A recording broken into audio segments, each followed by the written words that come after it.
तो कैसे हैं आप लोग। आज हम लोग बात करने वाले 12th क्लास की 4th पोएम के बारे में, जिसका नाम है from an elegy written in a country churchyard. यानी कि एक एलेजी लिखी है थॉमस ग्रे ने।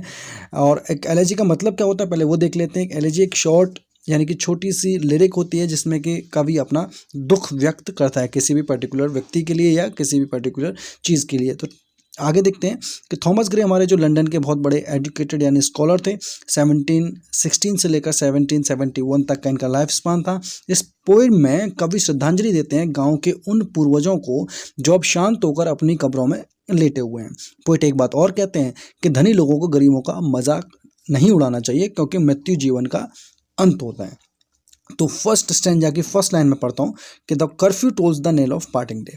जो गिरजाघर की घंटी है वो बजती है और उससे क्या पता चलता है कि दिन का अंत हो गया है। कर्फ्यू यानी गिरजाघर की घंटी, टोल्स बजती है, the knell of parting day उससे क्या मालूम चलता है कि जो दिन है उसकी समाप्ति हो रही है या होने वाली है। द लोइंग हर्ड जो रमाते हुए जानवर हैं, विंड स्लोली यानी कि हवा की तरह धीमे धीमे हवा की तरह यानी कि इधर उधर बहकते हुए ओवर द ली यानी कि मैदानों पर, ली माने मैदानों पर चल रहे हैं।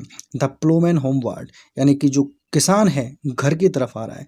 प्लोड्स वियरी वे थके हुए कदमों से पैरों को घसीटते हुए अपने घर की ओर जा रहा है। एंड लीव्स द वर्ल्ड और इस दुनिया को छोड़ जाते हैं टू डार्कनेस अंधेरे के लिए, एंड टू मी और मेरे लिए। The next stanza is beneath those rugged elms that yew trees shade। यानी कि अब उन कब्रों के बारे में बात करते हैं जो कब्र चर्चयार्ड में हैं, जो कि अब लगभग नष्ट सी हो गई हैं। उनके बारे में बात करते हैं कि रग्ड एल्म्स यानी खुरदरे जंगली पेड़, एल्म्स एक ऐसा पेड़ होता है जंगली, उनके नीचे और यू पेड़ की छांव के नीचे। Where heaves the turf in many a mouldering heap, जहाँ पर जो ऊपर उठी हुई ज़मीन है वो उस पर सूखी घास भी आ गई है। मैनी अ मोल्डरिंग हीप और ऐसे कई सारे नष्ट होते हुए, मोल्डरिंग यानी कि नष्ट होते हुए, हीप यानी कि मिट्टी के ढेर वहाँ पर है। Each in his narrow cell for ever laid और प्रत्येक उस छोटी सी संकरी सी कब्र में, सेल मतलब ऐसे थोड़ा सा कमरा होता है छोटा सा, लेकिन ये कब्र से मतलब है।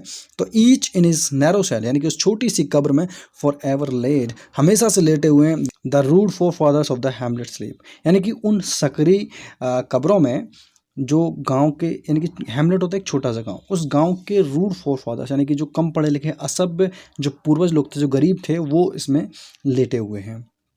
सो the next is the breezy call of incense breathing morn यानी कि ताजी और सुगंधित सुबह की हवा उनको बुलाएगी। The swallow twittering from the straw built shed यानी कि स्वेलो अबाबिल का पक्षी चहचहाएगा, ट्विटरिंग चहचहाएगा from the straw built shed यानी कि छप्पर से। द कॉक श्रिल क्लेरियन जो मुर्गा होता है उसका तीखी आवाज़, क्लेरियन मतलब तीखी आवाज़। और द इकोइंग हॉर्न यानी कि हॉर्न मतलब बिगुल और तेजी से बजने वाला बिगुल। No more shall rouse them from their lowly bed. अब यहाँ पे कहता है इनमें से कोई भी चीज़। अब ध्यान देने वाली बात ये, लास्ट वाली लाइन को अगर समझना है तो पहले 3 लाइनों को हमको ध्यान से समझना पड़ेगा कि no more shall rouse them यानी कि उनको कोई भी चीज़ नहीं उठाएगी। कौन सी? ना तो सुबह की ठंडी और सुगंधित हवा, ना ही अबाबिल जो छप्पर पे से चहचहा रहा है वो, ना ही मुर्गे की तेज़ आवाज़, ना गूंजता हुआ बिगुल या हॉर्न। उनमें से कोई भी चीज़ उनको नहीं उठाएगी। कहाँ से? फ्रॉम देयर लवली बेड यानी कि उनकी कब्रों से। So the next is let not ambition mock their useful toil. अब यहाँ पर थोड़ा सा जो हमारे थॉमस ग्रे हैं वो एक सलाह दे रहे हैं कि लेट नॉट एम्बिशन यानी कि एम्बिशन यहाँ पर देखेंगे ऐसे व्यक्तियों से जो महत्वाकांक्षी होते हैं। अब कह रहे हैं कि ऐसे व्यक्ति को नहीं चाहिए कि वो उनके, यानी कि जो रूड फोर फादर्स थे, जो गरीब जो असभ्य पूर्वज थे, उनके कठोर काम का, यूजफुल टॉयल मतलब ऐसे काम का जो थोड़ा सा फायदेमंद हो, जो उन्होंने काम किए अपनी ज़िंदगी में उन फोर फादर्स ने, उनके कामों का मजाक नहीं उड़ाना चाहिए। मौक माने मजाक उड़ाना। देयर होमली जॉयस और किसका मजाक नहीं उड़ाना चाहिए? उनके घरेलू आनंदों का। एंड डेस्टिनी ऑब्सक्योर और उनको उनके जो नसीब में लिखा हुआ था, जो नसीब में था उनके, उस चीज़ का मजाक नहीं उड़ाना चाहिए।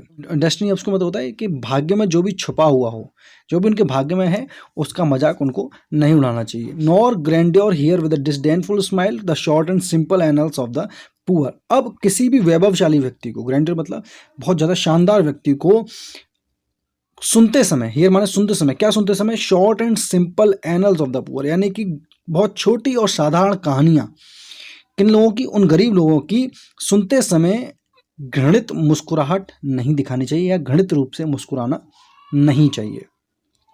So the next is the boast of हेरल्ड्री।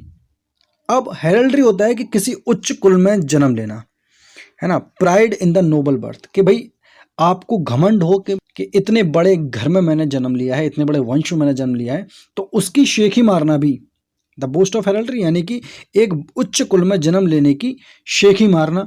The pomp of power, यानी कि अपनी शक्ति का प्रदर्शन करना, पॉम्प माने प्रदर्शन होता है। एंड ऑल दैट ब्यूटी, और जो भी सुंदरता, that all that wealth ever gave, जो भी आपको धन संपदा आपको मिली है, it's alike the inevitable hour. तो कहते हैं कि जो भी चीज़ आपको मिली है, जो आप शेखी मारते हैं, आपके बड़े घर में मैंने जन्म लिया है, अपनी शक्ति का प्रदर्शन करते हैं, सभी सुंदरता जो मिली है आपको, जो भी पैसा आपको वंश में मिला है, आपको परंपरागत रूप से मिला है, वो सभी आपका इंतज़ार करते हैं उस इनएविटेबल आर का, यानी कि अंतिम समय का। अंतिम समय की ये सारी चीज़ें भी प्रतीक्षा करती हैं द पाथ्स ऑफ ग्लोरी, क्योंकि वैभव का रास्ता भी ले जाता है कहीं और नहीं बट टू ग्रेव, केवल मृत्यु तक। यानी कि आप कोई भी हैं, आप कितने भी बड़े घर में जन्म लिया, आप कितने भी शक्तिशाली हैं, आप कितने भी सुंदर हैं, आपके पास कितनी भी धन संपदा है, अंतिम समय आपकी प्रतीक्षा कर रहा है। क्योंकि कितना भी वैभवशाली अगर आपका रास्ता है, वो आपको ले जाएगा, कहाँ ले जाएगा, मृत्यु तक ले ही जाएगा। अंत में आपकी मृत्यु निश्चित है। इसीलिए थॉमस ग्रे कहते हैं कि हमें कभी भी किसी का मजाक नहीं उड़ाना चाहिए, कभी किसी के जो काम करते हैं उसका मजाक नहीं उड़ाना चाहिए, क्योंकि मृत्यु निश्चित है और वो सबके लिए समान है। तो गाइज आज के लिए बस इतना ही। आप नीचे जो सब्सक्राइब का बटन देख रहे हैं, आप उस पर ग्रेव फेंक के मारिए या हॉर्न फेंक के मारिए, मुझे नहीं मालूम, सब्सक्राइब हो जाना चाहिए। Thank you.